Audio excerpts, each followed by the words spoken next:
네, 안녕하세요. 저는 SBS 연구실 석사과정 송범석입니다. 네, 오늘 세미나에서 발표할 내용은 테이블 데이터, 태블릿 데이터와 뉴럴 네트워크에 관련해서 논문 두 편을 소개해 보도록 하겠습니다. 우선 첫 번째 논문은 When do neural network outperform boosted trees on tabular data? 라는 제목의 이제 유립스에서 나온 논문이고요.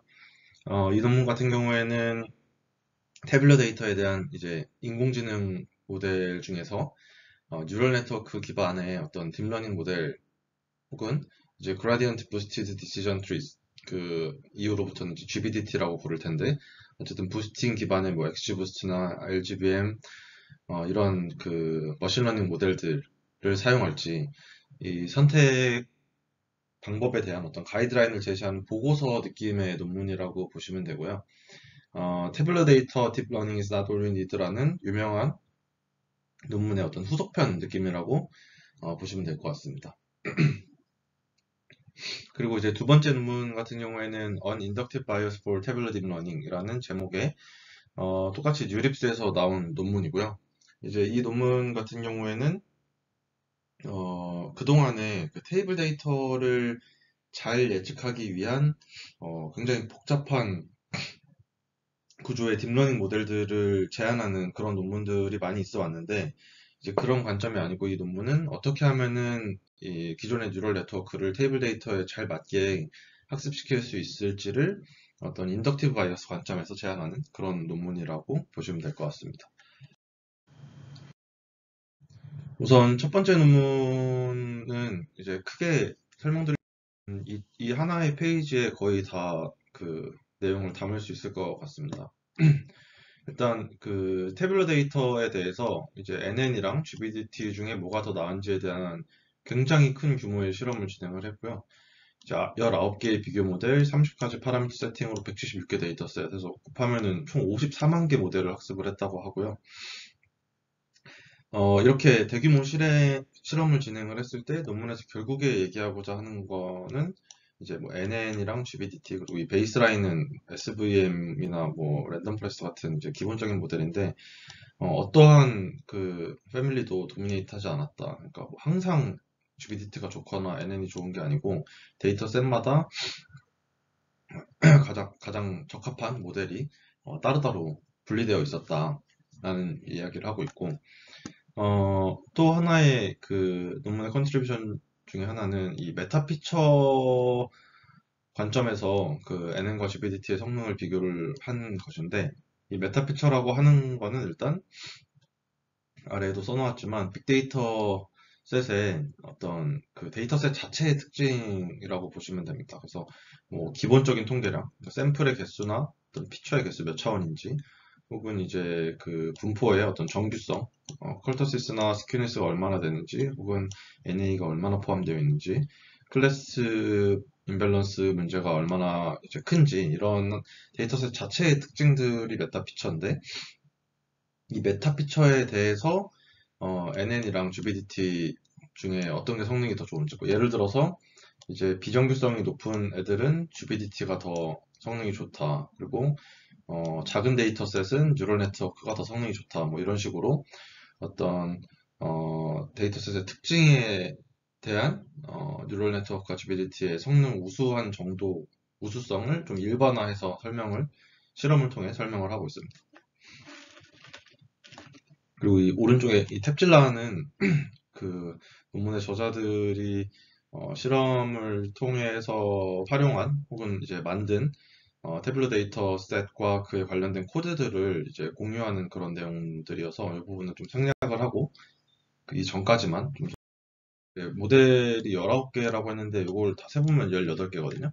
그래서 하나의 모델이 TPFN이라는 모델인데 이건 이제 그 약어가 Transformer that solves small tabular classification problems in a second라는 이름에서 알 수가 있듯이 분류를 위한 작은 데이터셋을 다루는 트랜스포머 기반의 모델이거든요. 그렇기 때문에 이제 이 모델은 그 공정한 평가를 위해서 그 전체 데이터셋 176개 중에서 소규모 데이터인 그러니까 1250개 보다 샘플의 개수가 작은 스몰 데이터셋에서만 대해서 따로 실험을 해봤을 때 이 TPFN이라는 모델이 가장 우수했다고 합니다. 캣부스트보다도. 그리고 이제 그 학습 속도도 0에 가까운 굉장히 빠른 속도를 보임을 알 수가 있습니다. 그래서 다루고자 하는 태블로 데이터셋의 크기가 작다면은 TPFN을 시도해보는 것을 추천하고 있습니다.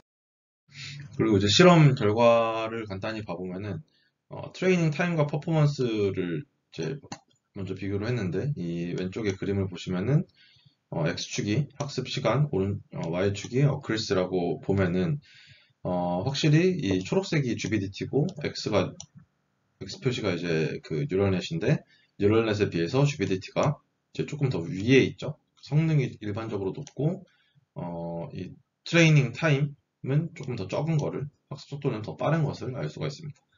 그리고 이제 베이스라인은 학습 속도가 가장 빠르고 다만 예측 성능은 좀 가장 낮은 편이고 근데 이건 이제 그 모든 데이터셋에 대한 평균을 구한 결과이고 이 각각의 데이터셋에 대한 벤 다이그램을 보면은 중요한 거는 어느 하나도 이제 지배적이지는 않다.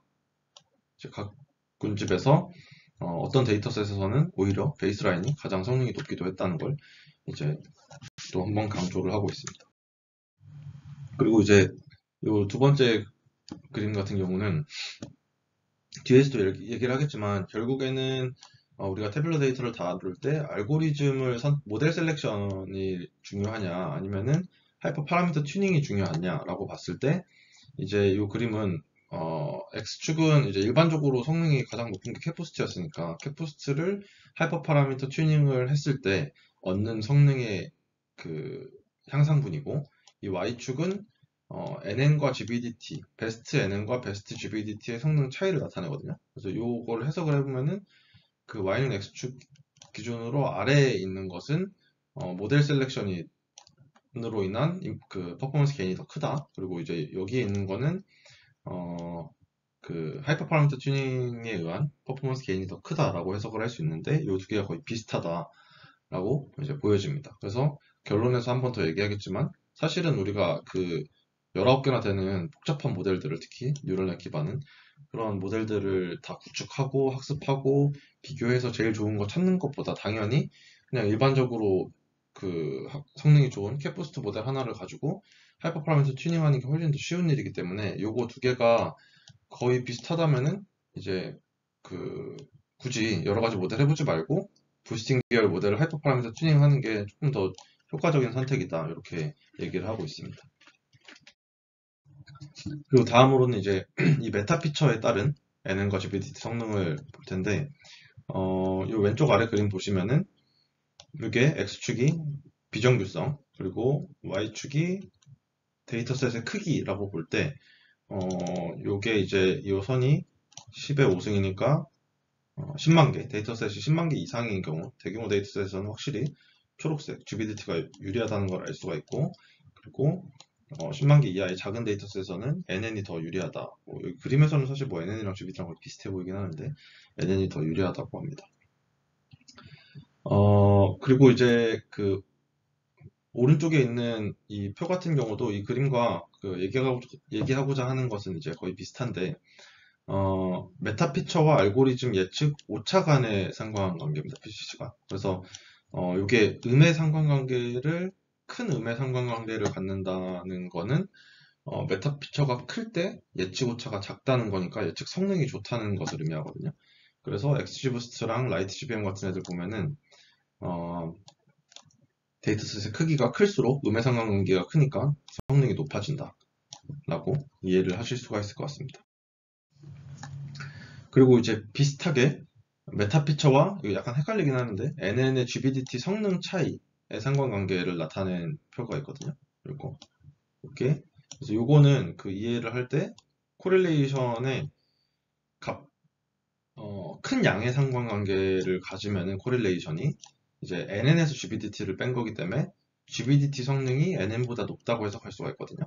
그래서 요거를 보면은 요게 이제 데이터셋의 크기와 관련된 그 메타 피처인데 요게 앞에서 얘기했던 데이터셋의 절대적인 크기고 아래는 이제 ratio of size of dataset to the number of features니까 피처에 대한 상대적 크기거든요. 어쨌든 절대적이든 상대적이든 데이터셋의 크기가 클수록 양의 상관관계, 즉 GBDT가 NN보다 성능이 우세하다 라고 해석이 되어지고, 그리고 이제 아래를 보면은 음의 상관관계가 큰 경우, 이거 NN이 GBDT보다 성능이 좋은 경우는 어떤 경우냐고 봤을 때 log of median canonical correlation between feature target, 그러니까 피처랑 타겟이랑 상관관계가 클수록, 그리고 이게 log of mean target class frequency니까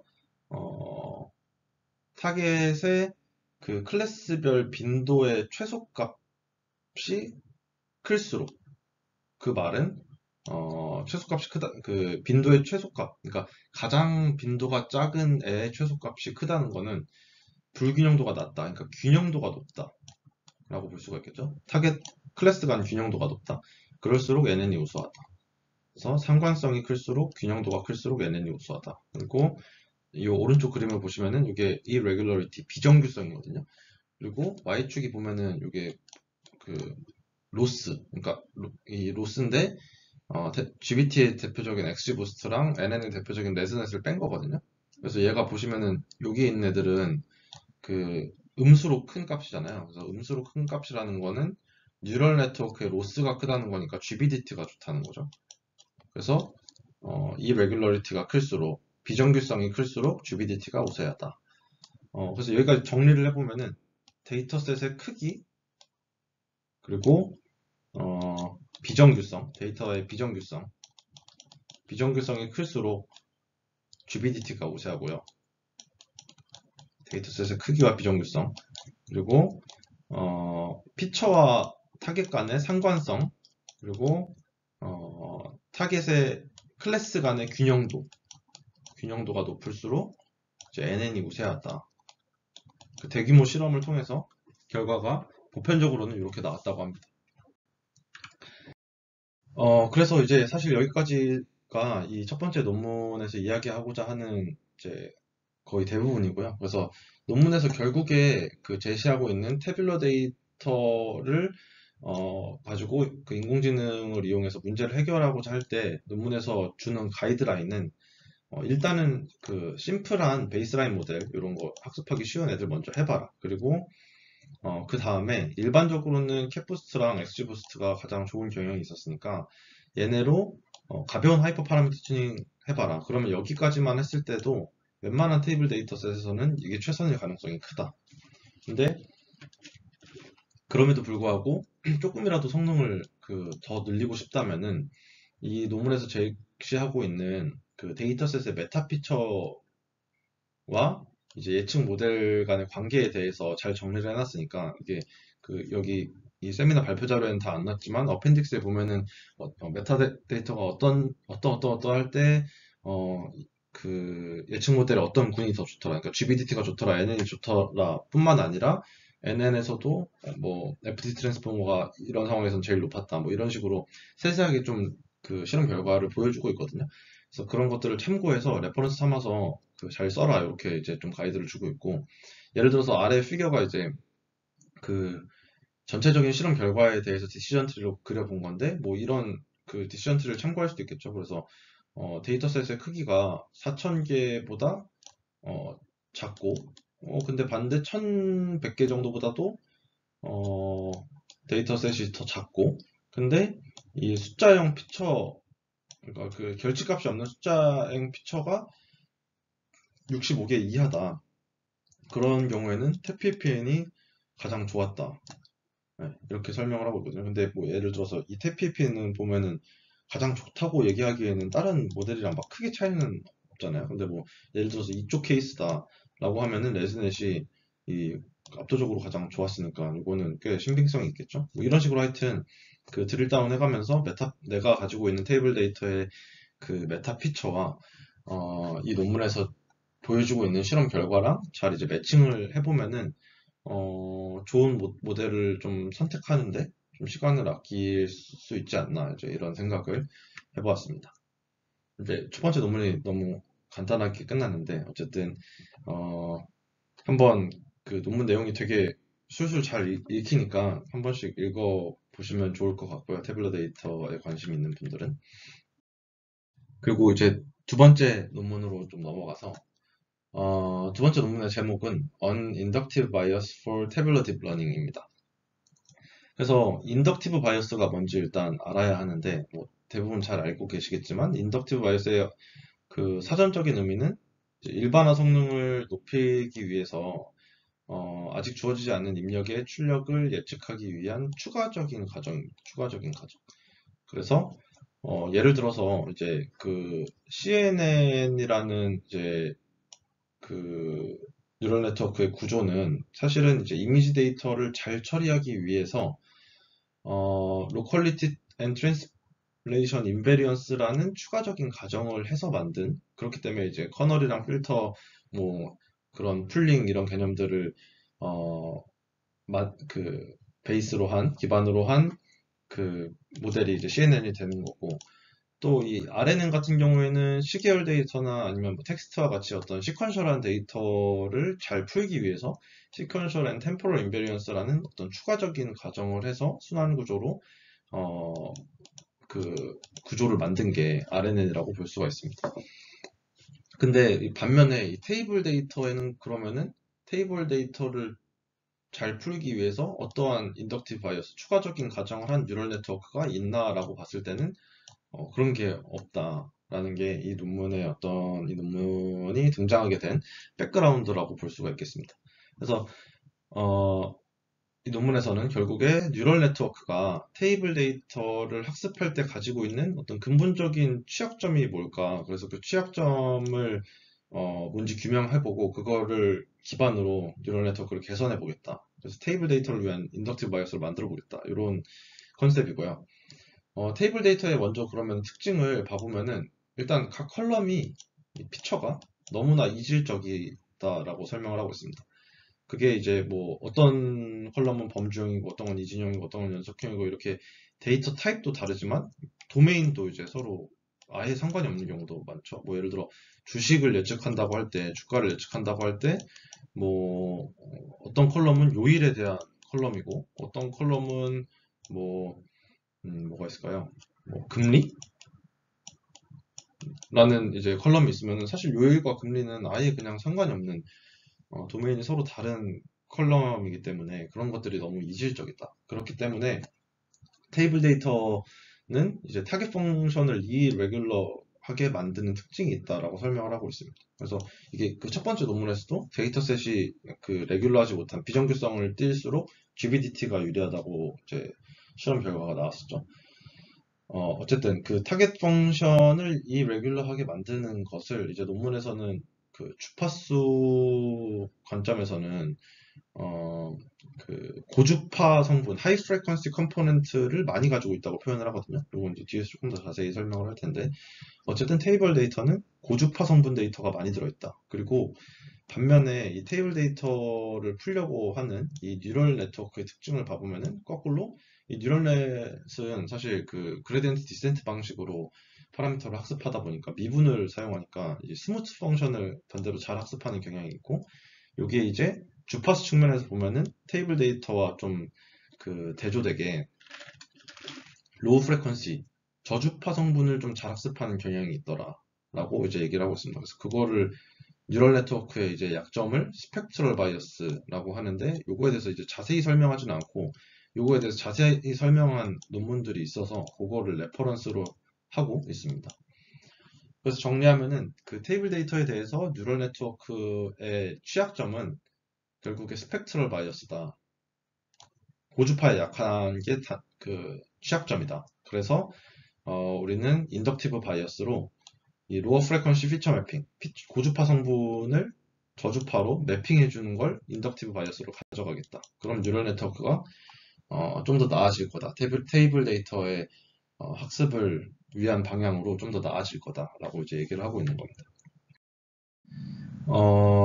요 장표는 이제 그 앞에서 얘기했던 뉴럴 네트워크의 단점인 스펙트럴 바이어스를 그림으로 이제 요 아까 얘기했던 레퍼런스 논문에서 가져온 건데, 왼쪽 그림 보면은 프리퀀시가 X축이고 트레이닝 이터레이션이 Y축인데 이 학습 초기 이터레이션의 초기를 보면은 요 노란색으로 밝은 색으로 갈수록 그 노드가 활성화됐다는 의미거든요. 근데 이 학습의 초기에는 저주파만 활성화돼 있고 고주파에 해당하는 노드들이 활성화가 안 돼 있고 얘네들은 그 이터레이션이 한참 지나야지 이렇게 활성화가 되는 거를 볼 수가 있습니다. 그리고 이 오른쪽에 있는 그림도 사실 의미하는 게 똑같은데 원본 데이터의 어떤 그 주파수가 이 파란색 선이고 그 초록색은 이제 그 여기 보면 런트 펑션인데 학습되는 그 모양인데 이터레이션에 따라서 보면은 학습 초기에는 확실히 이제 저주파 위주로 학습을 하고 이제 그 학습의 막바지에 가서 고주파 성분을 학습을 하는 거를 볼 수가 있습니다.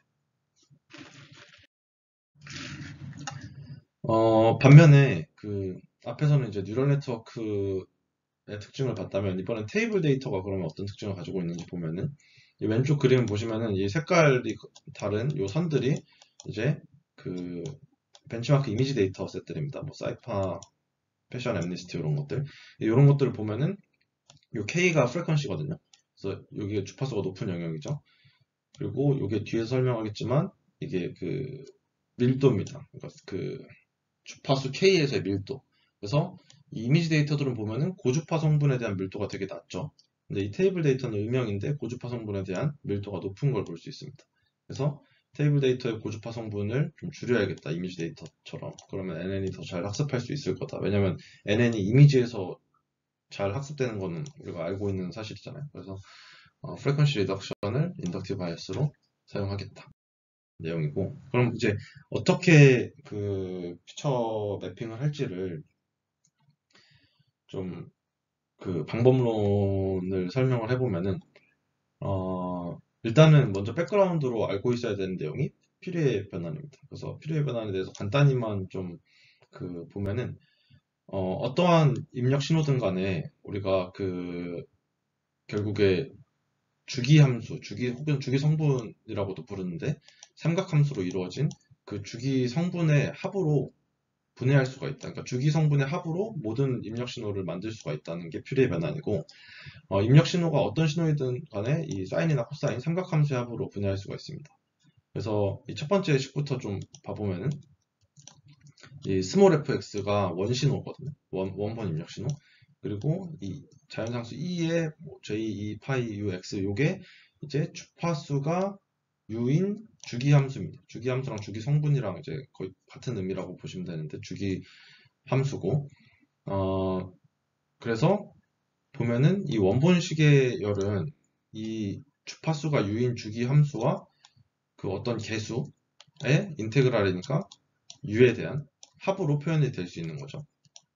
참고로 이 오일러 공식에 의해서 얘는 이제 삼각함수 사인과 코사인의 그 선형결합으로 만들 수가 있습니다.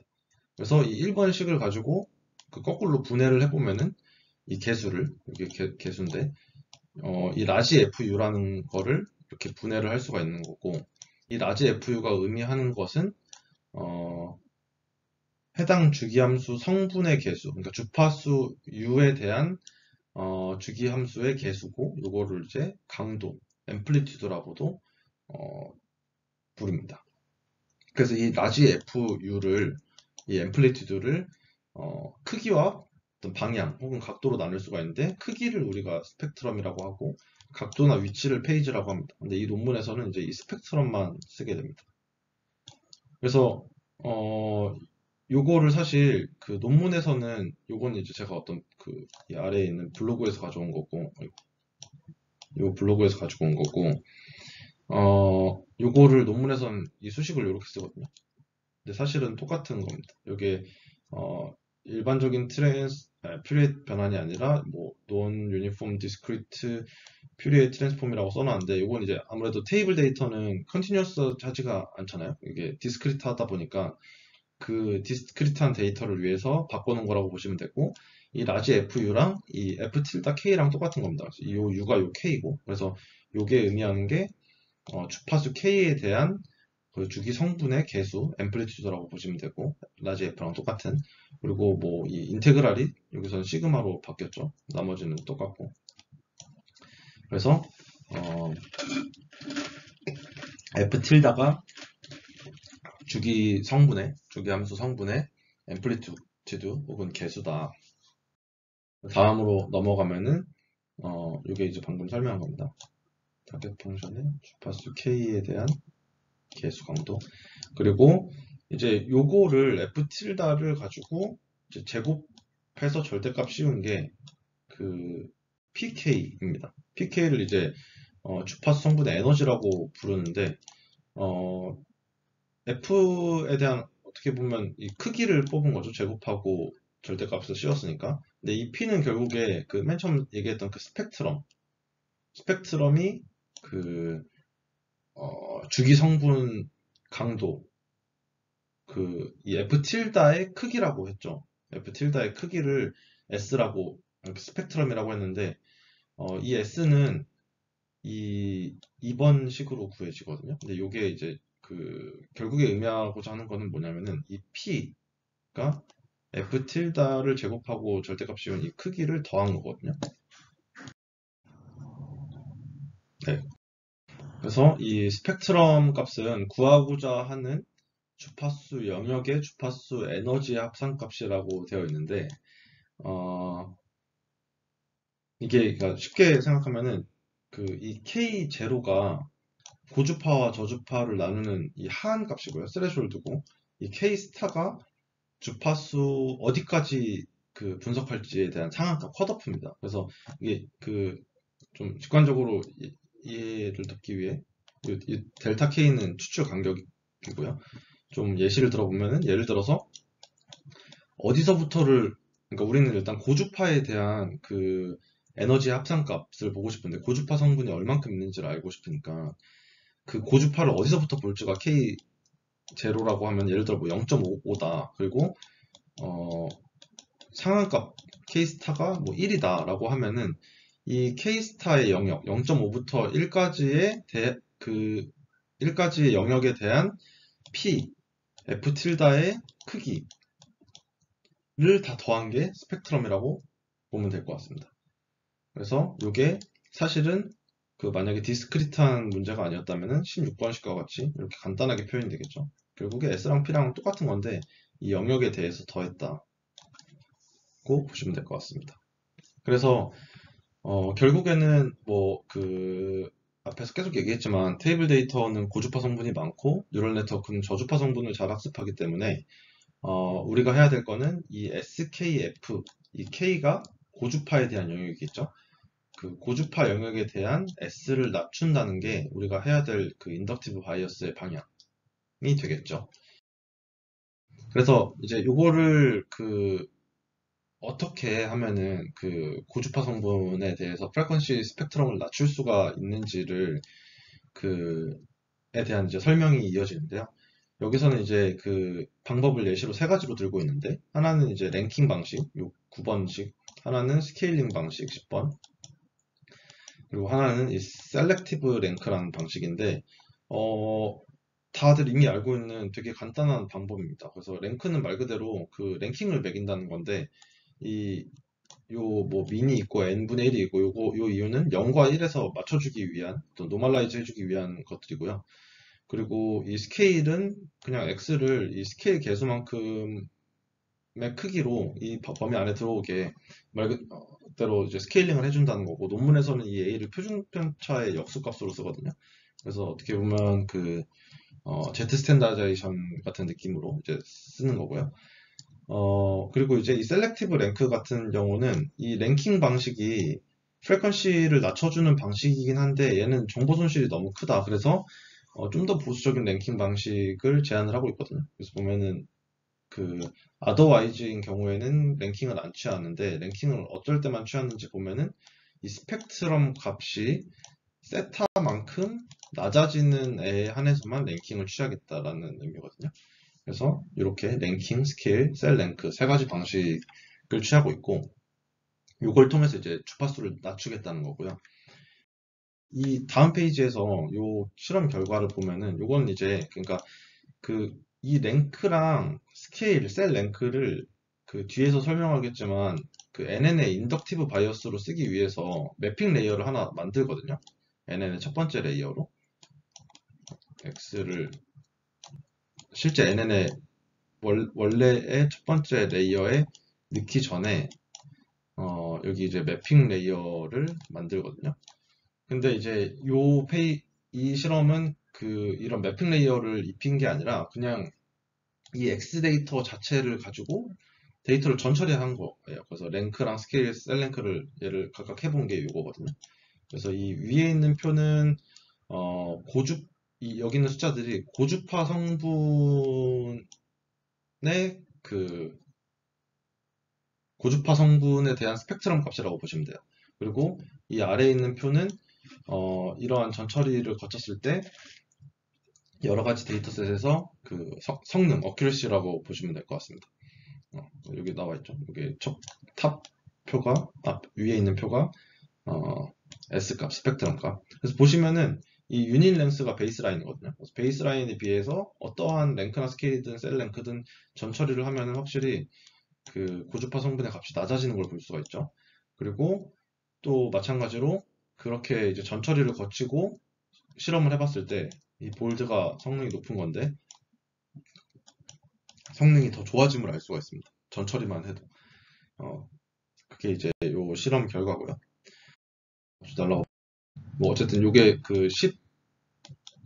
1100이 있을 때 얘를 랭킹 방식으로 논문에서 얘기하는 랭킹 방식으로 하면은 뭐 예를 들어 뭐 1, 0.7 그리고 0.3 뭐 이런 식으로 변환이 될 텐데 사실은 얘네 둘 차이가 0.4, 0.3 비슷한데 0.33, 0.33이겠죠 정확히 얘기하면은. 근데 여기 차이는 엄청 원본 데이터에서의 차이를 다 담고 있지 못하잖아요 랭크에서. 그래서 그러한 정보 손실을 이제 얘기를 하는 거고요.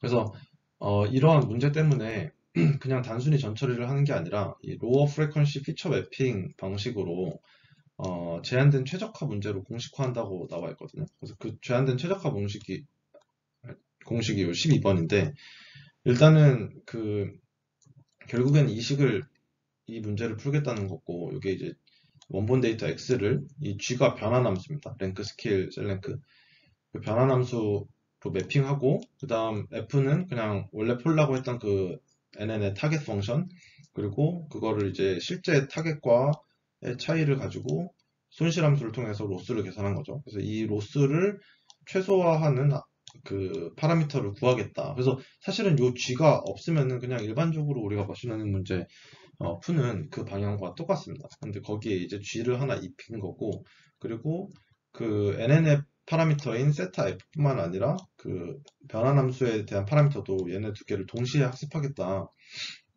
그런 내용이고요. 그리고 이제 그거에 대한 제약식으로 이 PF 스타 요게 이제 원본 데이터에 대해서 학습된 신경망의 성분 K에서의 피리의 에너지거든요.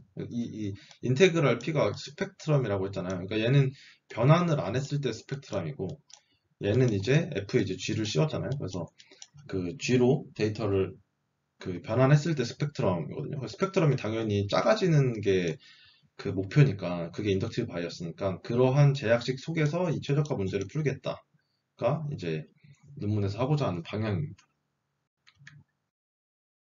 그러면은 변환함수 G를 어떻게 정의할지는 이제 논문에서는 13번 수식과 같이 예를 들어놨는데, 이 세타 F,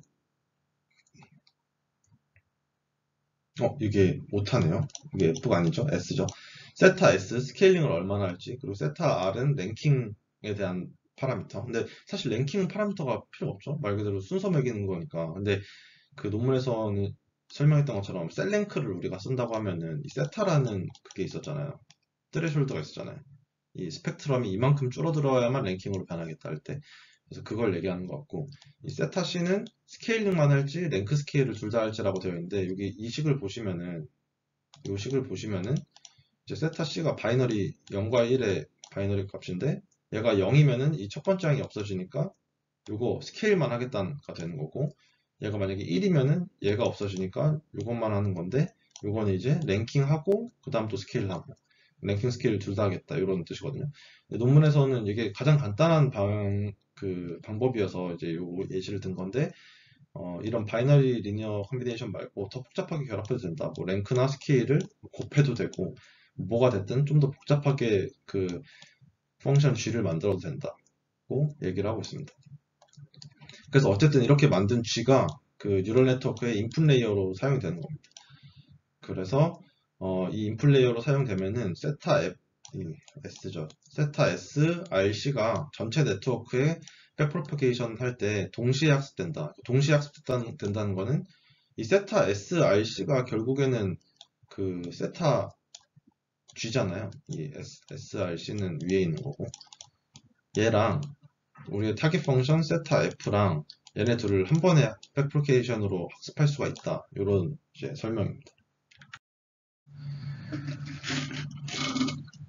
그래서 이제 그렇게 뉴럴 네트워크를 구축해가지고 실험을 한 결과를 왼쪽에 박스 플롯으로 보면은 세 가지 지표로 보여줬죠. 그래서 성능은 어큐러시랑 ARC, 그리고 수렴을 얼마나 빨리 하냐는 에폭 넘버, 그리고 그 민 프리퀀시, 이거는 이제 주파수의 평균값, 이게 우리의 인덕티브 바이어스가 얼마나 잘 워킹하는지를 보는 거죠. 그래서 그렇게 봤을 때 이 유닛이 베이스라인이거든요.